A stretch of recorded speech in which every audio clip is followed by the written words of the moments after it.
masomo yangu wewe. Shikamoo kaka. Marhaba mdogo wangu. Mbona ulimda huu? Nilikuwa nimeenda pepo. Eti? Nilikuwa nimeenda pepo. Sio pepo, plepo. Hapo nimekuelewa vizuri. Kwa hiyo ndio umeruhusiwa mda huu Sawa. Alafu mbona hivi sio viatu ambavyo nimekununulia? Vya kwangu vimo ndani vingine na hivi. Lakini mdogo wangu mbona ukue kiakili wewe? Viatu vile ndio vimeandikwa shuleni sampuli ile, unachukua viatu vina matobo hivi. Mdogo wangu ndio uko shule unaenda kusoma au unaenda kupiga show? Nimeenda kusoma kaka, si hivi viatu tu. Sio kweli. Maana viatu hivi mdogo wangu. Mdogo wangu kwani ndio unavaa viatu hivi shuleni? Sio kaka.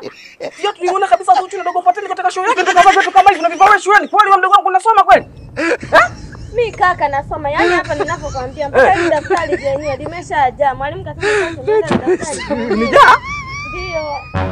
Unaona kazi yangu na. Mdogo wangu sasa unasema limejaa kuvuka nafasi kama hivi? Wewe kila siku nakwambia mbona huna akili wewe? Hivi angalia umeandika hiki kifupi. Hiki kifupi. Kwa nini hivi vyote ukaunganisha kabaki mstari mmoja ukabalance? Hivi unajua kama mimi nali ngumu? Hebu ona ulivyochora. Alafu umechora alama Freemason. Hizi kama Freemason. Mwalimu mwenyewe ndani aliniambia hapa mimi. Wewe sio kweli bwana kelele hapo. Yaani unachora alama Freemason lengo ni huo uchukue na kibanda, si ndio hivyo? Hapana kaka. Mwalimu huyo ndio alisema choreni hivi. Mimi nikachora. Si alama Freemason. Sasa ole wako na hiyo miatu yako ya kiusanii hiyo. Na kuchora Freemason ukataka kuingia kwenye Freemason lengo ni uwe mimi ndio utoboe. Mdogo wangu hapo fuida. Mimi nimejipanga vizuri. Tunasione kwamba mimi naitwa mkubwa, mimi nimejipanga vizuri. Ni ujinga huu unaniambia unachora upumbavu ndio unakuja kuniambia kwamba daftari limeisha. Haisi hapa. Hadi feni.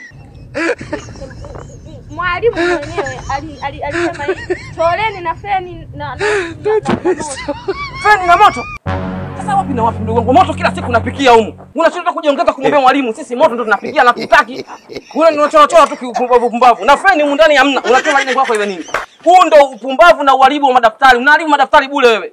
Kila siku Mungu unaenda shule tamana hakuna. Ushia. Astaghfirullah. Sasa hapo sasa mdogo wangu sasa umegusa penyewe. Uyoga. Unachora hadi uyoga.